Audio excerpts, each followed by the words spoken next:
Bueno, creo que nuestro set es bastante ya per se un color así como romanticón. He venido también un poquito de ese color. He traído mis accesorios de corazoncitos, porque me Que no encanta falte. hablar de amor. Así que bueno, me ha costado muchísimo elegir una historia. Como te imaginas, tengo como un montón, me hice una lista y al final pues opté por una historia que no es tanto una historia que ha pasado en el mundo del arte, sino una especie de historia que es una leyenda que ha inspirado al mundo del arte. ¿Vale? Bueno, me parece bien. Yo solo un inciso es que me he quedado con... Claro, yo no explico mi vestimenta, yo he venido de blanco en referencia a las enaguas blancas de ella, sí. Vale. Y las franjas... No te burles de mí, ¿eh? No me burlo. Bueno, un poco. No, es que Bueno. pienso, digo, que aparece blanco en el cuadro del columpio, que tampoco hay muchas cosas. Mm. Hasta aquí, perdón, Vale. mi intervención. Bueno, eso, que es una temática relacionada con el amor y que tuvo mucho impacto en el mundo del arte. Así que voy con la historia. ¿Alguna vez te has preguntado cómo se inventó la pintura? Probablemente pensemos en la prehistoria, en las pinturas rupestres, pero hay una leyenda con una historia de amor increíble que da otra explicación. Y que pone el origen de la pintura en las manos de una mujer enamorada. Hoy vengo a hablar del mito clásico que inspiró a tantísimos artistas a lo largo de los tiempos, la historia de amor que inventó la pintura.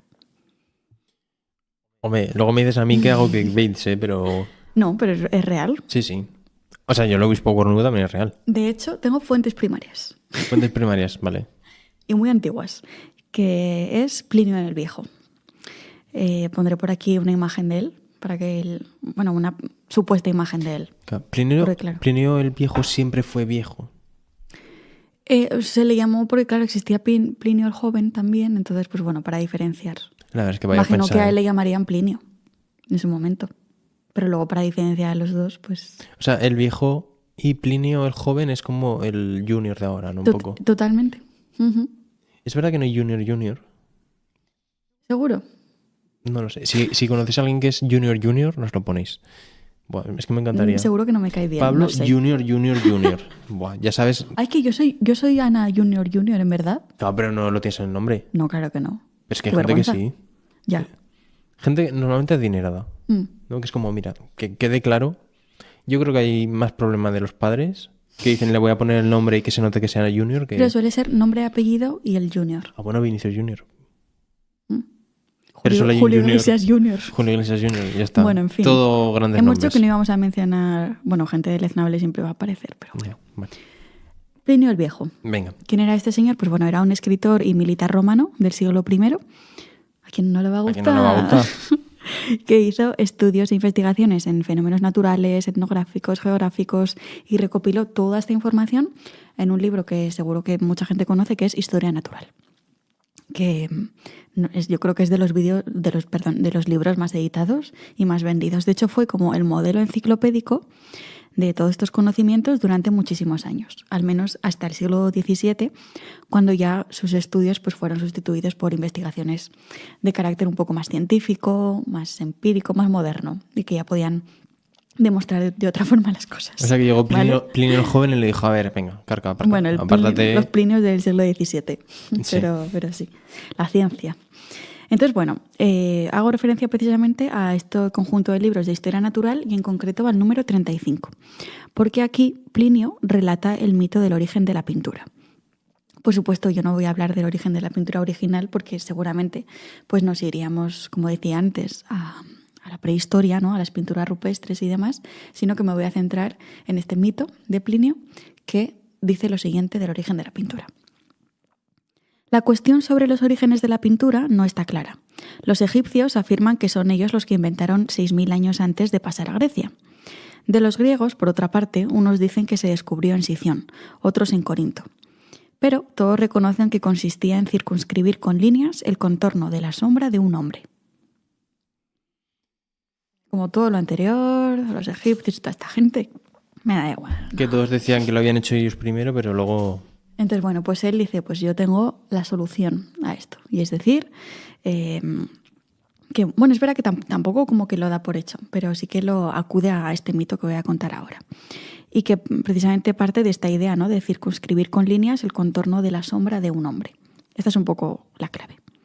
Entonces, bueno, según Plinio el Viejo, el origen de la pintura se remonta al siglo VII a.C. o antes de la era, en el que una joven corintia, hija del alfarero Butades de Sición, que parece ser que era un artista legendario de la antigua Grecia, como un Pokémon legendario, Butades, pero de artista. ¿Qué tipo de Pokémon sería? Butades. Butades es de tierra, por lo que voy a explicar luego.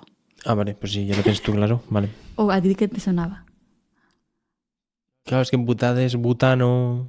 Fuego, ¿no? O tipo gas o algo así. Pues eso existe. Un poco fantasma, sí. Pues no sé si era un Sí. fantasma o no. Pero Había tipo fantasma en los Pokémon. Bueno, y sigue. Pero, vale, sí. vale. Es que yo era más de Digimon, pero bueno. También hay tipo fantasma y no me refiero a Pokémon. Pero... Bueno, pues él era un artista legendario, griego, y luego retomaremos un poco más sobre él. Ahora vamos con la hija. Su hija, Cora, estaba enamorada de un joven corintio muy guapo y muy fuerte. Claro, no se va a enamorar de Todos igual, alguien claro, que no por sea supuesto. así. Sí. Pero tuvo la mala suerte de que el joven pues tenía que marcharse a batalla, a la guerra.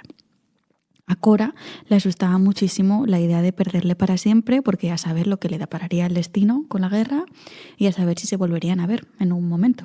Es decir, es una historia bastante trágica.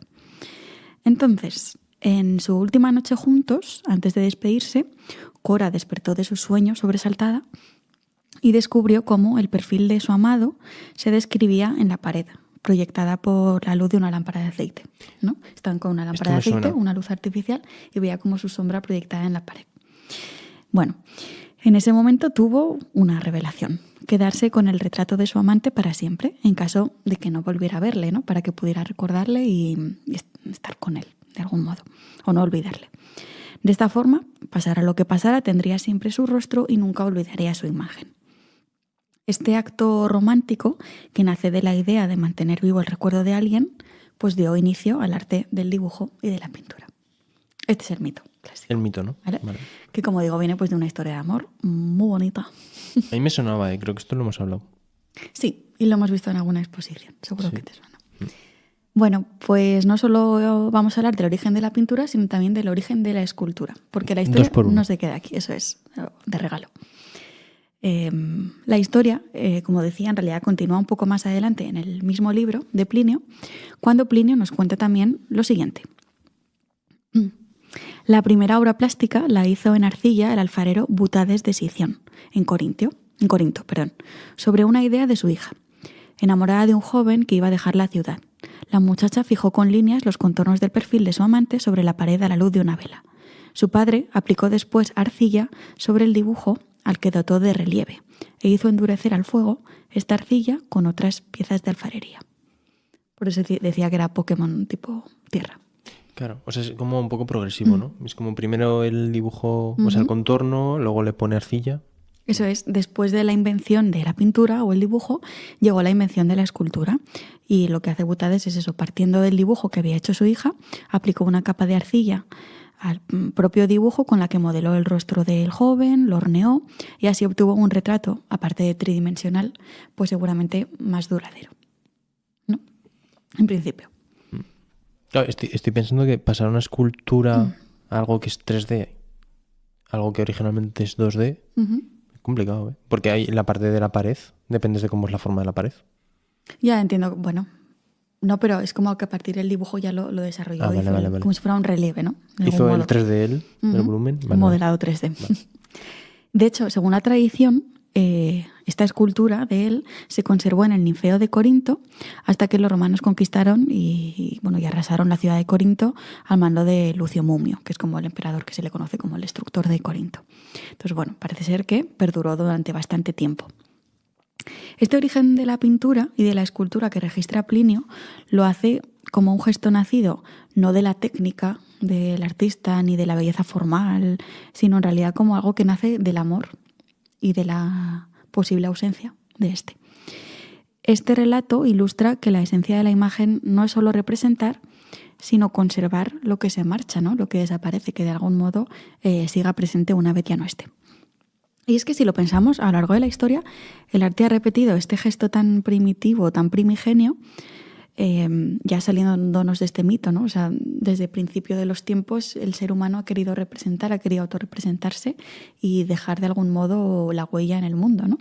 Entonces, bueno, o también retratos para quienes van a morir, para recordarles, las esculturas funerarias, por supuesto con la invención de la fotografía también, ¿no? El dejar registro a través de las fotografías. Entonces, cada imagen es una especie de intento de detener el tiempo o de perdurarlo y de algún modo también pues de resistirse a la pérdida. El arte no solo surge para mostrar, sino también para retener estos instantes que de otro modo desaparecerían. Uy, qué intensa. De repente, ¿verdad? Mucha intensidad. Yo aquí que he pasado de hablar de amantes y obispos cornudos. Bueno, ahora vamos con la parte un poco más artística, per se. Vale. Esta historia, como te imaginas, tiene mucha chicha, ¿no? Si eres artista, yo creo que es como muy inspiradora. Así que, por supuesto, esto es una leyenda romántica, más que un hecho histórico. No hay nada arqueológico que demuestre que existiera, simplemente están los escritos de Plinio y es eso, como digo, es una leyenda.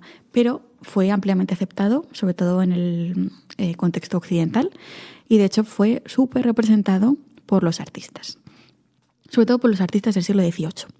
Así que nos movemos en épocas parecidas con la historia. Y sobre todo por la fuerza simbólica que tiene esto, y la parte del amor y la parte del propio arte. Entonces, bueno, era como perfecto. Así que he hecho una pequeña recopilación de algunas representaciones de este mito, de esta leyenda, que me han gustado de la historia del arte, vale, para terminar hablando de mi favorita. O sea, ¿va en orden ascendente? ¿O? En realidad es cronológico. Vale. Lo he puesto en orden cronológico. Vale. Y la primera es esta de aquí, que se titula El origen de la pintura, de David Allan, a mediados del siglo XVIII. Este pintor escocés hizo esta representación, yo creo que bastante tierna. En realidad casi todas representan el momento justo en el que la doncella, ¿no?, o Cora, está retratando a su amado. Entonces, bueno, vemos ahí a los protagonistas. Además es un espacio como muy reducido, muy angosto, donde resaltan precisamente ellos, ¿no? Para que solo nos fijemos en ellos y en el momento que están teniendo. Por supuesto, algo que da aún más intensidad es que el momento transcurre en penumbra, evidente, porque solo está la luz de la vela. Entonces, bueno, pues aún genera como algo mucho más íntimo, ¿no? Aún así te diría, hay mucha luz para ser una vela. Sí, están como muy bien iluminados los cuerpos, ¿no? ¿verdad? Ya. Era un buen aceite. O sea, no sabría decirte dónde podría haber otra lámpara para compensar, pero jolín. No hay otra, porque si no las sombras se verían afectadas, claro. Ya. Pues muy intensa, ¿eh? Sí. Yo quiero 2, 3 de estas en casa, ¿eh? Es verdad. Y aún así se genera como algo muy natural, ¿no? De cómo le agarra él a ella, de cómo ella le sostiene también la barbilla, ¿no?, para que no se mueva y que le retrate perfectamente y no pierda ningún detalle, bueno. Lo único, pero no estaba dormido. Sí, pero le despierta. Es que hay diferentes versiones. Vale, en alguno parece bastante Roquefort. Claro, es que estoy pensando, digo, como has dicho dormido, digo... Claro, le despertó. Es como al día siguiente se va a la guerra, pero le despierta para retratarle. No sé si le haría mucha gracia a él, pero hombre, yo creo que es un gesto muy bonito. Sí, o sea, esto me recuerda un poco como cuando de pequeños te ponías en una pared y te medían un poco la altura. Pues es un poco, o sea, diferente, pero un poco lo mismo, ¿no? Pues mira, yo pensé más en las escenas del crimen, ¿no? Cuando hacen el contorno del cuerpo. Ah, bueno, vale, sí, también, claro. También, sí, pero sí. Bueno, esta obra fue todo un éxito en su momento, porque... Claro, estamos también en el neoclasicismo, que antes lo has mencionado, vuelve el interés por la antigua Grecia, la antigua Roma, todos estos mitos, y se llevó, creo que un premio, sí, la medalla de oro de la Academia de San Lucas en Roma. Sobre todo porque les gustó mucho la composición histórica de ese momento. Así que bueno. La segunda obra de la que voy a hablar es esta de aquí, que se llama La doncella corintia. Esta me encaja más, ¿eh? Sí. Él ahí. Es que es increíble. De Joseph Wright of Derby. Este pintor inglés también nos muestra el momento en el que la doncella está trazando la silueta de él, mientras él está completamente Roquefort, dormidito. Que bueno, también es de una manera mostrar la fidelidad de ella, ¿no? O el interés por ella de, a pesar de todo, pues quiero retratarlo, que por cierto, algo que sé, que incrementa mucho más esa idea de fidelidad con el perrete. Igual que antes has mencionado, el perrete ladrando, mala señal, pero el perrete tranquilo y dormido, pues aún incrementa más esa idea de fidelidad y de unión entre los dos. Bueno, pues este señor adquirió fama como retratista y se hizo muy famoso por hacer unos claroscuros increíbles. Y yo creo que esta obra pues, le venía perfecto para lucirse en eso, por el tema también de la penumbra que hemos dicho antes, ¿no? De que solo están iluminados por la luz de una vela. Y pues bueno, genera esa sensación, como decíamos, de una historia muy íntima y de que casi como que nos da apuro verla, ¿no? De sobramos aquí. Sí. Yo aquí estoy pensando dos cosas. La primera, aquí ya la luz cambia y ya no es vela, sino que entiendo que es luz natural. No, en teoría no. ¿Es vela? A ver, según la historia, es luz artificial. Pero bueno, claro, se ve en la sombra esta de aquí detrás. Sí. Eso por una parte. Y luego la mejora de la casa. Claro. Aquí ya con tabiques y con todo ya... Claro, cada uno le da su toque. Sí. De hecho, en la siguiente que voy a poner ya verás. Bueno, este cuadro se llama Boutade, sobre el origen de la pintura, es de Jean-Baptiste Renault. Y este pintor francés, como ves, pues aborda la escena de una manera completamente diferente y se la lleva a su terreno, muy al gusto neoclásico, en realidad, ¿no? O sea, las figuras parecen hasta esculturas que están así como muy contenidas, son cuerpos ideales, aparecen muy serenos, que quizá no muestran tanto pues la intensidad o el drama, que debería tener la escena de lo que está pasando. Pero bueno, también el cambio importante es que lo hace con luz natural. Eso iba a decir, sí. Ya no les vemos en un interior, a la luz de la vela, sino que los saca fuera, en un espacio como, bueno, sí que es muy bucólico, muy romántico, pero bueno, ya modifica bastante la historia original. Pero bueno, se hizo este señor además muy famoso por hacer pinturas de temática histórica y mitológica, entonces bueno, pues se lo llevó a su terreno. ¿Mantiene el perrete? Eso es, aquí sí que está, además como atento a lo que está pasando. Es verdad que a nivel de dibujo y de hacer la silueta, este es el que más me gusta porque es el más claro. Se aprecia más quizá, ¿no? Sí, y el más sencillo realmente, ¿no? Para hacerlo. Porque sí. Es que claro, si tienes al otro ahí pegado a la pared para hacer eso, parece más... Pero me parece como más romántico. Aquí noto como una distancia entre los dos. Bueno, no sé. O sea, más íntimos son los dos casos anteriores. Pero este más pragmático. Pero sí. Bueno, el siguiente es de un pintor flamenco. Intensidad, y la obra se llama La invención del arte del dibujo, de Joseph Benoit Souby, no sé cómo se pronuncia, ya de finales del siglo XVIII. Y este pintor flamenco fue también decorador de interiores, y aparte de pintor. Y estuvo muy influenciado también por el neoclasicismo francés, que creo que es algo que se ve perfectamente en este cuadro. Y aquí, como curiosidad, salseo. Pues fue rival del pintor neoclásico por excelencia, Jacques-Louis David, y parece ser que profesaría una aversión hacia él. Bueno, aquí como si hacemos un episodio de rivalidades artísticas, tenemos para elegir. Esa influencia neoclásica, ¿dónde se nota? Pues en la representación de la escena. Vuelve en este caso sí que lo hace en un interior, con una luz de la vela quizá más tenue, ¿no? Que las que hemos podido ver antes, y mucho más dramática. De hecho, creo que las sombras se marcan hasta mucho más. Aquí me gusta mucho más como la no conversación que hay entre los dos, pero de cómo él le mira a ella y le agarra por la espalda y que está como súper concentrada en lo que está haciendo. Me parece más interesante en ese sentido. Y bueno, estas son un poco algunas de las representaciones más famosas que se hicieron durante el siglo XVIII, pero falta mi favorita, que se hizo un poquito más tarde, a principios del siglo XX, en concreto en 1909, y la hizo el artista Edmund Blair Leighton, un pintor inglés asociado a la hermandad prerrafaelita. ¿Todo ha sido una excusa para hablar de prerrafaelismo? Puede ser. Pues puede ser porque el decidir hacer esta historia partió de que quería hablar en algún momento de este cuadro y vi que era el momento. Pero bueno, me parecía además interesante no solo centrarme en el cuadro, sino hablar del motivo, ¿no? Iconográfico per se y de la historia. Este es el cuadro, La sombra, de Edmund Blair Leighton. Y aquí vemos también una representación bastante diferente a todo lo que hemos visto hasta ahora. Hay que tener en cuenta que era un pintor que venía de la hermandad prerrafaelita y que por lo general solían tratar temas históricos con reminiscencias medievales, y lo que hacen era idealizar un poco estos pasados y estas leyendas pues artúricas, por ejemplo, ¿no? Y de este contexto medieval. ¿Dónde vemos la diferencia? Pues en primer lugar, esto nos damos cuenta en la propia vestimenta que llevan los personajes. De hecho, él sale como con la cota de malla, ya nos está diciendo que es un contexto medieval. Y bueno, aparte de todo eso, lo que hace es eso, traer esas reminiscencias como hacían los prerrafaelitas, que era un romántico, vaya. Representa la escena medieval inspirada en el mito griego, pero en este caso, pues en vez de un señor que se va a la guerra, pues sería un cruzado, ¿no? Es decir, como lo pone todo más o menos en su contexto. Y ella lo que está haciendo es trazar la sombra de su amante en la muralla de un castillo. También otro elemento medieval. Bueno, es una imagen tranquila. Se les ve a los dos como muy ensimismados en ese momento, pero si nos fijamos en el mar del fondo, pues podemos ver por ahí un barco que ya nos indica el momento en el que él pues ya se va a tener que ir, que ya está con el casco en la mano además preparado y pues van a tener que despedirse. Entonces, bueno, ya nos acerca un poco el momento del drama de la despedida. ¿Qué te parece este? Muy pre-rafaelita, o sea, sobre todo lo que más me ha llamado la atención es ella. Ay, que yo creo que es cabellos el canon rafaelitas que me encantan. clásico, que bueno, que te encantan a ti y también a Taylor Swift, por lo que se ve. Ah, bueno, pues no sé. Bueno.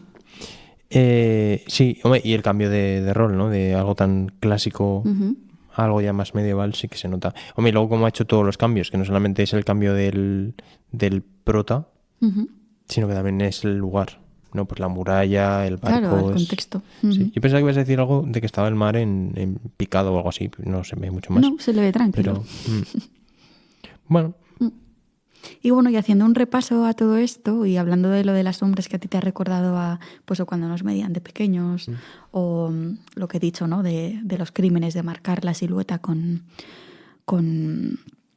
tiza en el suelo, con el material que sea, también me ha recordado a mí, y un poco por época, a los llamados retratos a la silueta o silhouette, que se hacían sobre todo en Francia, aunque también en Inglaterra y en más países, durante el siglo XVIII y XIX, y que pondré por aquí un ejemplo para que nos hagamos una idea, que era, por supuesto, antes de que se inventara la fotografía, pues un recurso bastante asequible, en el que era una manera de tener la silueta recortada en papel y enmarcada para tener un retrato de alguien y que se mantuviera vivo en el recuerdo para la posteridad.